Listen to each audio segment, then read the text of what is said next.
नमस्कार साथियों, मैं शुभम स्वागत करता हूं एक बार फिर से आपके अपने चैनल IQ-पुर एकेडमी में।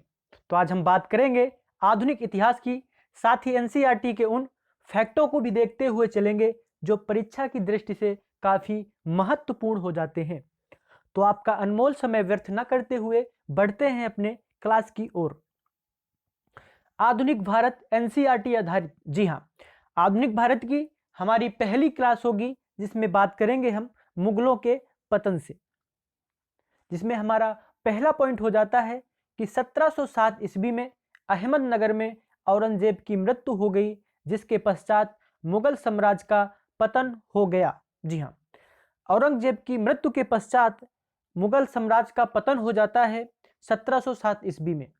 उसके पश्चात एक नए वर्ग का शासक चलता है जिसे उत्तर मुगल भी कहा जाता है, जिससे निम्न जो नीचे हमारा पॉइंट होता है वो इसी पर आधारित है कि पतन के बाद एक नवीन शासक वर्ग का उदय होता है। इन्हें उत्तर मुगल भी कहा जाता है। जी हाँ, अगला पॉइंट होता है हमारा मुगलों के पतन के साथ ही मध्यकालीन भारत की समाप्ति और आधुनिक भारत की शुरुआत हो जाती है। मुगलों का जब पतन हो जाता है उसी समय से मध्यकालीन भारत की समाप्ति हो जाती है, तत्पश्चात आधुनिक भारत की शुरुआत होती है। तो हम बात करेंगे बहादुर शाह प्रथम की, जिसका शासनकाल चलता है 1707 से 1712 ईस्वी तक, जिसमें पहला पॉइंट हो जाता है हमारा कि बहादुर शाह प्रथम 65 वर्ष की आयु में मुगल साम्राज्य बनता है। जी हाँ, ध्यान दीजिएगा आप कि बहादुर शाह प्रथम 65 वर्ष की आयु में मुगल साम्राज्य बनता है। अगला पॉइंट होता है हमारा कि इसने मराठों और राजपूतों के प्रति मैत्रीपूर्ण नीति अपनाई। जी हाँ, बहादुर शाह प्रथम मराठों और राजपूतों के प्रति मित्रतापूर्ण या मैत्रीपूर्ण नीति अपनाता है। अगला पॉइंट की बात करेंगे हम। इसने 1683 ईस्वी में मराठा नेता साहू जी, जो संभाजी के पुत्र होते हैं, को मुगल कैद से आजाद कर देता है। आप ध्यान दीजिएगा, क्वेश्चन कुछ इस प्रकार आता है कि नेता साहू जी को किस शासक ने मुगल कैद से आजाद किया, तो आपको उत्तर क्या होगा आप बताएं। तो आपका उत्तर होता है बहादुर शाह प्रथम। अगला पॉइंट होता है हमारा बहादुर शाह द्वारा ही औरंगजेब द्वारा लगाए गए जजिया कर की वसूली बंद कर दी जाती है। Very important question. क्वेश्चन कुछ इस प्रकार आएगा कि औरंगजेब द्वारा लगाए गए जजिया कर की वसूली किसके द्वारा बंद की जाती है, तो बहादुर शाह द्वारा बंद की जाती है। अगला पॉइंट होता है हमारा कि इतिहासकार खफी खां के अनुसार बादशाह इतना लापरवाह था कि इसे लोग शाह ए बेखबर या शाह ए खबर कहते थे, जो इसका उपनाम था। जी हाँ, एक इतिहासकार होते हैं, इतिहासकार खफी, उनके अनुसार जो इनको उपाधि या उनको उपनाम दिया गया शाह ए बेखबर या शाह ए खबर, ये इतने लापरवाह होता था, जो बहादुर शाह इतने लापरवाह होने के कारण इसे एक उपनाम प्रदान किया गया, जिसे शाह ए खबर या शाह ए बेखबर की उपाधि भी आप कह सकते हैं। इसके पूर्व का नाम मुअज्जम होता है। जी, आप ध्यान दीजिएगा, इसके जो पूर्व का नाम होता है मुअज्जम होता है। अगला क्वेश्चन होता है हमारा, अगला पॉइंट देखेंगे, उत्तराधिकारी युद्ध में गुरु गोविंद सिंह ने बहादुर शाह का साथ दिया। यहां पर गुरु गोविंद सिंह है, आप थोड़ा सा ध्यान दीजिएगा। तो उत्तराधिकारी युद्ध में गुरु गोविंद सिंह ने बहादुर शाह का साथ दिया। उत्तराधिकारी जब युद्ध होता है तो उसमें बहादुर शाह का साथ गुरु गोविंद सिंह देते हैं, सिख गुरु होते हैं, गुरु गोविंद सिंह। अगला पॉइंट देखेंगे कि सिख नेता बंदा बहादुर के विरुद्ध में एक सैन्य अभियान में फरवरी 1712 ईस्वी में बहादुर शाह की मृत्यु हो जाती है। जी हाँ, देखेंगे कि जो सिख नेता होते हैं बंदा बहादुर, इनके विरुद्ध में एक सैन्य अभियान होता है। उसी सैन्य अभियान में बहादुर शाह की मृत्यु हो जाती है 1712 ईस्वी में। आप ध्यान दीजिएगा कि बहादुर शाह की मृत्यु कब होती है, तो आपका आंसर होगा 1712 ईस्वी में। ठीक है, तो किसके विरुद्ध सैन्य अभियान होता है? बंदा बहादुर के सिख नेता होते हैं। अगला पॉइंट देखेंगे हम कि 1712 ईस्वी में बहादुर शाह की मृत्यु के बाद जहांदार शाह मुगल बादशाह बना। जी हाँ, देखेंगे कब बना, तो 1712 ईस्वी में। अब इसका शासनकाल देखेंगे। जहांदार शाह, इसका शासनकाल चलता है 1712 ईस्वी से 1713 ईस्वी तक। इसका शासनकाल 1 वर्ष के लिए चला। अब बात करेंगे इसके पॉइंट के बारे में।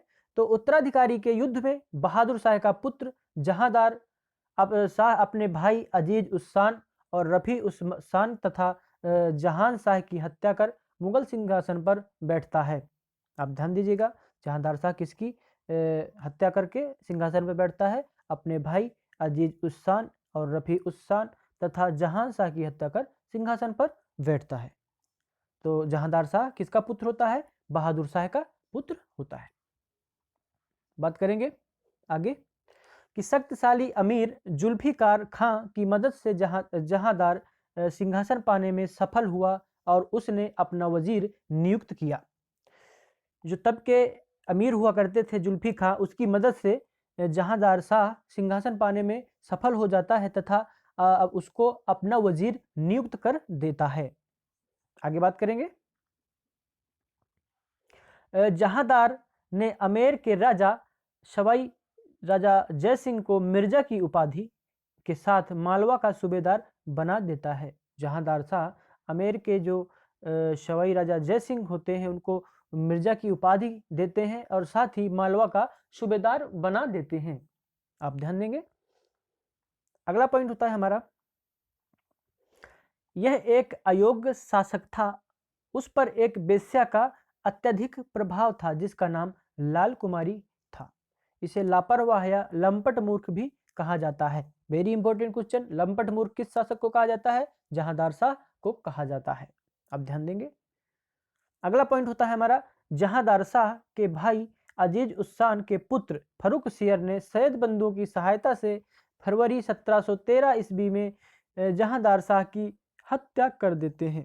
जी, जो जहांदार शाह के भाई अजीज उस्सान जिसकी मृत्यु कर देता है जहांदार, उसका जो पुत्र होता है फर्रुख सियर ने सैयद बंधुओं की सहायता से फरवरी 1713 में जहांदार की हत्या कर देता है और स्वयं सिंहासन पर बैठ जाता है। अब बात करेंगे हम फर्रुख सियर के बारे में।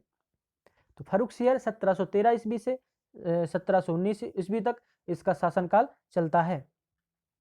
तो इसका पहला पॉइंट हो जाता है हमारा कि फर्रुख सियर को सैयद बंधुओं में 2 भाई होते हैं, अब्दुल्ला खां तथा हुसैन अली के सहयोग से सिंहासन मिला। सैयद बंधु हिंदुस्तानी गुट के अमीर थे। जी हाँ, हिंदुस्तानी गुट हुआ करते थे जिन्हें अमीर एक गुट हुआ करता था अमीरों का, तो उनमें से सैयद बंधु होते हैं। जी हाँ, अगला पॉइंट देखेंगे हम कि फर्रुख सियर ने अब्दुल्ला खां को साम्राज्य का वजीर बनाया तथा उसके भाई हुसैन अली को मीर बख्शी के पद पर नियुक्त कर देता है। जी, फर्रुख सियर जो है अब्दुल्ला खां को साम्राज्य का वजीर बना देता है जो सैयद बंधु होते हैं, और दूसरे भाई हुसैन अली को मीर बख्शी के पद पर बैठा देता है या नियुक्त कर देता है। अगला पॉइंट देखेंगे, जॉन सुरमन के नेतृत्व में ईस्ट इंडिया कंपनी का एक दल 1717 ईस्वी में भारत आता है। आप ध्यान देंगे। अगला पॉइंट होता है हमारा, फर्रुख सियर 1717 ईस्वी में ईस्ट इंडिया कंपनी के लिए व्यापार करने हेतु शाही फरमान जारी किया जिसे ओर्म महोदय ने कंपनी का मैग्ना कार्टा कहा। आप ध्यान दीजिएगा। अगला पॉइंट होता है हमारा, फर्रुख सियर के शासनकाल में सिख नेता बंदा बहादुर को फांसी दी गई। क्वेश्चन कुछ इस प्रकार का आता है कि किसके शासनकाल में बंदा बहादुर को फांसी दी जाती है? तो फर्रुख सियर के शासनकाल में बंदा बहादुर को फांसी दी जाती है।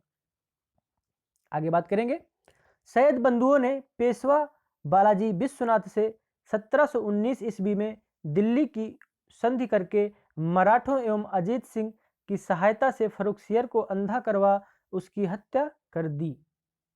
ध्यान दीजिएगा, जो सैयद बंधु होते हैं उनको जो दिल्ली की संधि से मराठों और अजीत सिंह की सहायता से, अजीत सिंह जो होते हैं इनकी सहायता से फर्रुखसियर को अंधा कर देते हैं और उसकी हत्या कर देते हैं।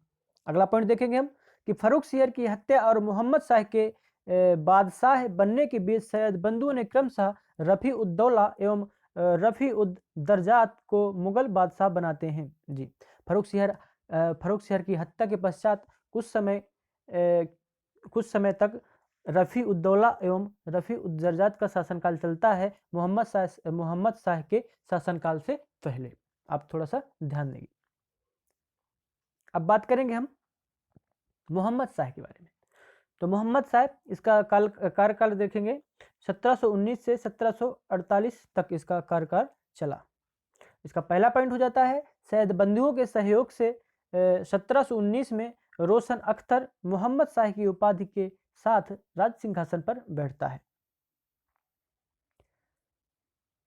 एक बार फिर से, जो सैयद बंधुओं के सहयोग से 1719 में रोशन अख्तर, जी हाँ, रोशन अख्तर जो बाद में मोहम्मद शाह बन जाते हैं, पहले इनका नाम रोशन अख्तर होता है, जो बाद में इनको उपाधि दी जाती है मोहम्मद शाह की उपाधि। अगला पॉइंट देखते हैं, मोहम्मद शाह ने निजामुल मुल्क के नेतृत्व में 1722 ईस्वी से सैयद बंधुओं की हत्या कर दी। ध्यान देंगे, सैयद बंधुओं की हत्या हो जाती है 1722 ईस्वी में मोहम्मद शाह के निजामुल मुल्क के नेतृत्व में। अगला पॉइंट देखेंगे हम, सैयद बंधुओं को शासन निर्माता या किंग मेकर कहा जाता है। जो सैयद बंधु होते हैं वो क्वेश्चन कुछ इस प्रकार का आया हुआ है कि मुगल शासन का शासन निर्माता किसे कहा जाता है, तो सैयद बंधुओं को कहा जाता है। जी हाँ, किंग मेकर कहा जाता है। आप थोड़ा सा ध्यान देंगे। अगला बिंदु होता है, अत्यधिक विलासितापूर्ण जीवन व्यतीत करने के कारण मोहम्मद शाह को रंगीला शासक भी कहा जाता है। ध्यान देंगे, क्वेश्चन कुछ इस प्रकार का आता है कि रंगीला शासक किसे कहा जाता है, तो मोहम्मद शाह को रंगीला शासक कहा जाता है। आगे बात करेंगे, 1725 ईस्वी में तुरानीगुट के निजाम उल मुल्क चिनकलीज खां ने दक्कन में स्वतंत्र हैदराबाद की स्थापना की। जी हाँ, तो आप ध्यान दीजिएगा कि हैदराबाद की स्थापना कौन करते हैं, तो चिनकलीज खां करते हैं। अगला पॉइंट होता है, मोहम्मद शाह के काल में अवध शहादत खां, बंगाल मुर्शिद कुली खां, भारतपुर मथुरा बदन सिंह। आप ध्यान देंगे, कुछ इस प्रकार होता है कि मोहम्मद शाह के काल में अवध की स्थापना शहादत खां ने की, बंगाल की मुर्शिद कुली खां ने की और भारत तथा मथुरा के बदन सिंह करते हैं। आप ध्यान देंगे। अगला पॉइंट होता है, मोहम्मद शाह द्वारा 1720 ईस्वी में जजिया कर को अंतिम रूप से हटा दिया गया। वेरी इंपॉर्टेंट क्वेश्चन, अंतिम रूप से जजिया कर को हटाने वाले शासक होते हैं आपका मोहम्मद शाह। 1720 ईस्वी में जजिया कर को अंतिम तरह से हटा दिया जाता है। जजिया कर के बारे में थोड़ा सा बात करेंगे। जी, जजिया कर ये धर्म के मतलब हिंदू को हिंदू होने के लिए या उनको जजिया कर देना पड़ता था। ये धर्म कर हुआ करता था, ये हिंदुओं पर लागू होता था। तो अगला पॉइंट बात करेंगे कि फारस के शासक नादिर शाह का आक्रमण 1739 ईस्वी में मोहम्मद शाह शासन काल में हुआ, जिसके मोहम्मद शाह की पराजित हुई। जी हाँ, फारस के जो शासक होते हैं नादिर शाह, उनका आक्रमण 1739 ईस्वी में होता है मोहम्मद शाह के शासनकाल में, जिसमें मोहम्मद शाह की हार होती है। अब बात करेंगे अहमद शाह की, अगला शासक होता है। तो अहमद शाह का शासनकाल 1748 से 1754 ईस्वी तक चलता है। इसका पहला पॉइंट होता है, इसने अवध के सूबेदार सफदर जंग को अपना वजीर नियुक्त करता है। तो सफदर जंग को अपना वजीर कौन नियुक्त करता है? अहमद शाह।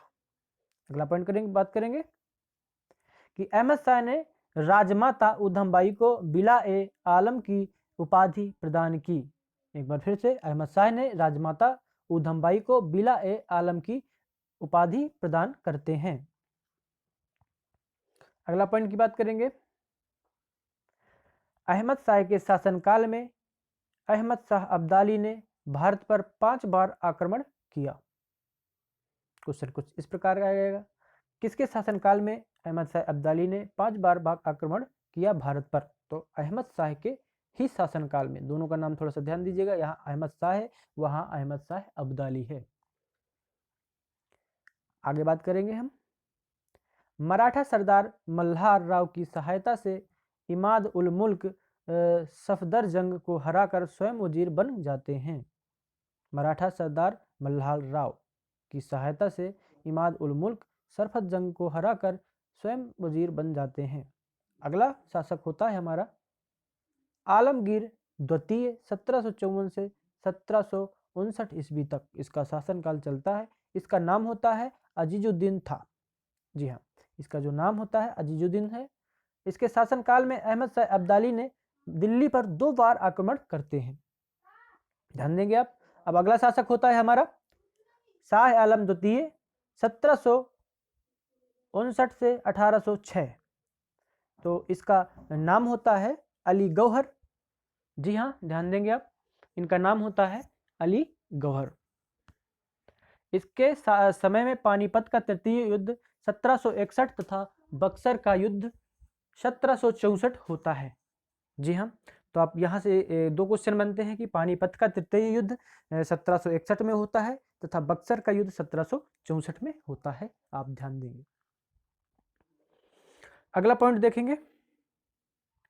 बक्सर के युद्ध के बाद शाह आलम द्वितीय ने इलाहाबाद की संधि की, जिसके अनुसार लॉर्ड क्लाइव को बंगाल, बिहार एवं उड़ीसा की दीवानी प्रदान की गई। जी हाँ, अगला पॉइंट देखेंगे हम। इस संधि के बाद शाह आलम इलाहाबाद में अंग्रेज का पेंशन भोगी रहा। 1803 ईस्वी के तक मराठों का संरक्षक स्वीकार किया।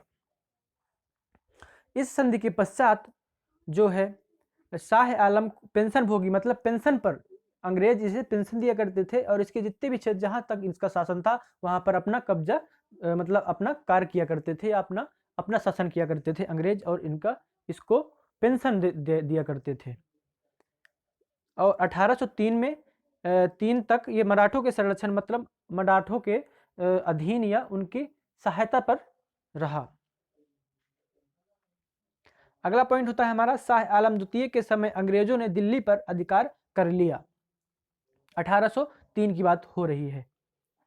1803 में अंग्रेजों ने दिल्ली पर आक्रमण कर लेते हैं, अधिकार कर लेते हैं शाह आलम द्वितीय के समय में। बात करते हैं अकबर द्वितीय की, 1806 से 1837 ईस्वी तक। तो अकबर द्वितीय अंग्रेजों के संरक्षण में शासक करने वाला हिंदुस्तान का प्रथम शासक होता है। बात करेंगे इसके बारे में।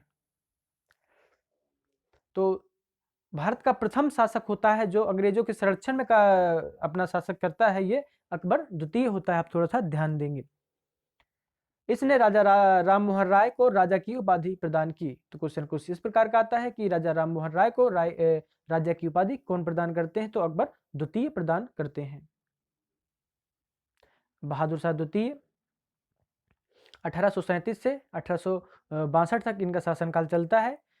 इसके पहला पॉइंट हो जाता है कि यह मुगल साम्राज्य का अंतिम शासक था। ध्यान देंगे, मुगल साम्राज्य का अंतिम शासक कौन होता है? तो बहादुर शाह द्वितीय। यह एक प्रसिद्ध उर्दू शायर था जिसको जाफर के नाम से भी जाना जाता था, इसलिए इसे बहादुर शाह जाफर भी कहा जाता है। अब ध्यान देंगे। 1857 की विद्रोहियों का साथ देने के कारण अंग्रेजों ने उसे गिरफ्तार कर रंगून निर्वासित कर दिया, जहां सन 1862 में इसकी मृत्यु हो जाती है। ध्यान देंगे, इसकी मृत्यु होती है 1862 में। जी हाँ, विद्रोहियों की सहायता करने के कारण अंग्रेज इन्हें गिरफ्तार कर लेते हैं 1857 के विद्रोह में। अगली बात करेंगे विदेशी आक्रमण के बारे में। तो विदेशी आक्रमण पहला देखेंगे हम कि नादिर शाह तथा अहमद शाह अब्दाली के आक्रमण को भी मुगल साम्राज्य के पतन के लिए एक मुख्य उत्तरदायी कारण माना जाता है। जी हाँ, क्योंकि उन्हीं के कारण में, इन्हीं के शासनकाल में नादिर शाह अहमद शाह अब्दाली का आक्रमण होता है। तो इसका भी एक कारण कुछ इतिहासकार कहते हैं। आगे बात करेंगे हम नादिर शाह का आक्रमण। नादिर शाह ईरान का नेपोलियन, जी वेरी इंपॉर्टेंट क्वेश्चन। ईरान का नेपोलियन किसे कहा जाता है? नादिर शाह को कहा जाता है ईरान का नेपोलियन। तो बात करेंगे नादिर शाह फारस का शासक था। नादिर शाह के भारत आक्रमण का मुख्य उद्देश्य धन लूटना था। जी हाँ, इसके जो मुख्य उद्देश्य होता है धन को लूटना होता है। अगले पॉइंट की बात करेंगे, नादिर शाह अवध के नवाब शहादत खां के उकसाने पर भारत आया था। जी हाँ, कुछ इस प्रकार आता है कि नादिर शाह भारत पर आक्रमण क्यों करता है या किसके उकसाने पर करता है? तो अवध के नवाब शहादत खां के उकसाने पर करता है। अगले पॉइंट की बात करेंगे। अगला पॉइंट होता है इसने 1739 ईस्वी में भारत पर आक्रमण किया, जिसमें मुगल सम्राट मोहम्मद शाह की सेना बुरी तरह से पराजित हो जाती है। एक बार फिर से 1739 ईस्वी में भारत पर आक्रमण किया, जिसमें मुगल सम्राट मोहम्मद शाह की सेना बुरी तरह से पराजित हो जाती है। अब ध्यान देंगे। अगला पॉइंट होता है हमारा कि नादिर शाह मुगल राज सिंहासन तख्ते ताउब, जिसे मयूर सिंहासन भी कहा जाता है, कोहिनूर हीरा तथा मोहम्मद शाह द्वारा तैयार करवाई गई हिंदू संगीत की प्रसिद्ध चित्रित फारसी पांडुलिपि को भी अपने साथ ईरान ले जाता है।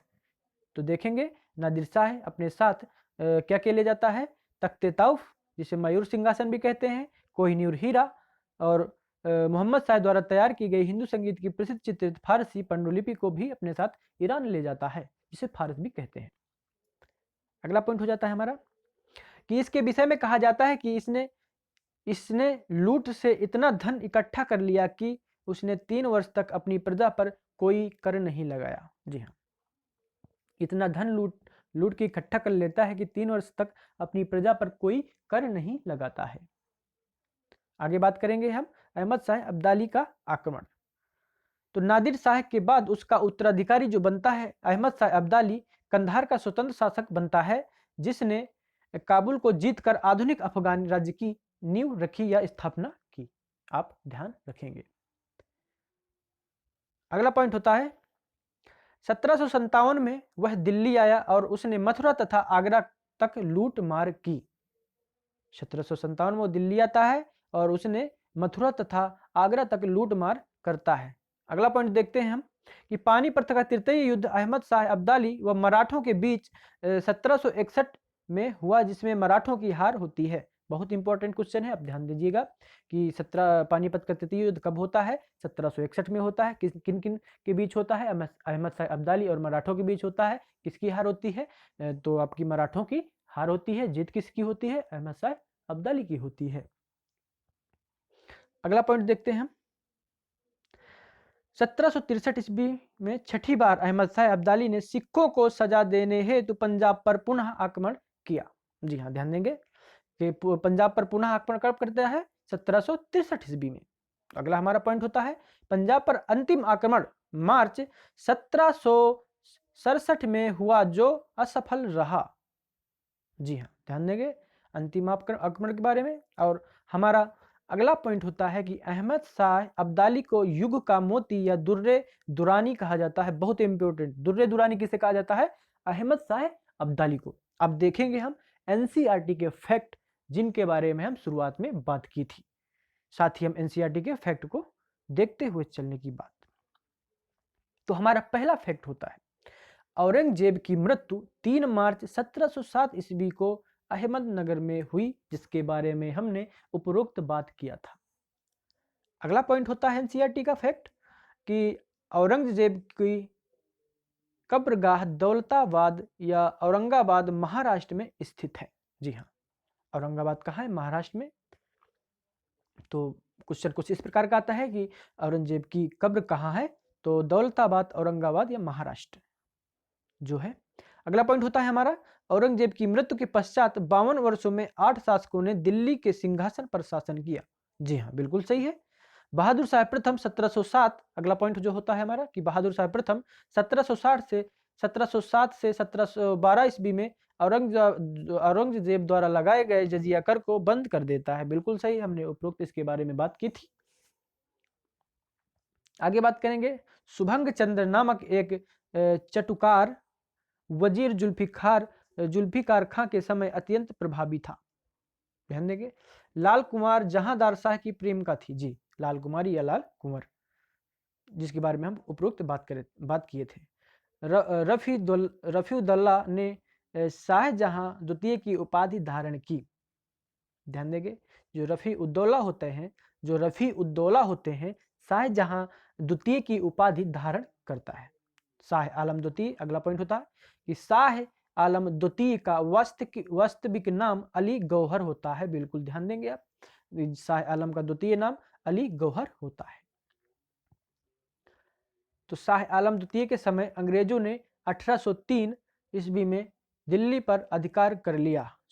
अगला जो हमारा लास्ट पॉइंट होता है, एनसीईआरटी का लास्ट फैक्ट होता है कि शाह आलम द्वितीय के समय अंग्रेजों ने 1803 में दिल्ली पर अधिकार कर लिया। जी हाँ, तो यहाँ से हमारा समाप्त हो जाता है। अब बात करेंगे हम अगली क्लास में। तो अगर आप सभी को ये क्लास अच्छी लगी हो तो आप लाइक कर सकते हैं, चैनल को सब्सक्राइब कर सकते हैं, हमारा सपोर्ट कर सकते हैं और ये साथ ही अपने दोस्तों तक शेयर कर सकते हैं। तो मिलते हैं अपनी अगली क्लास में।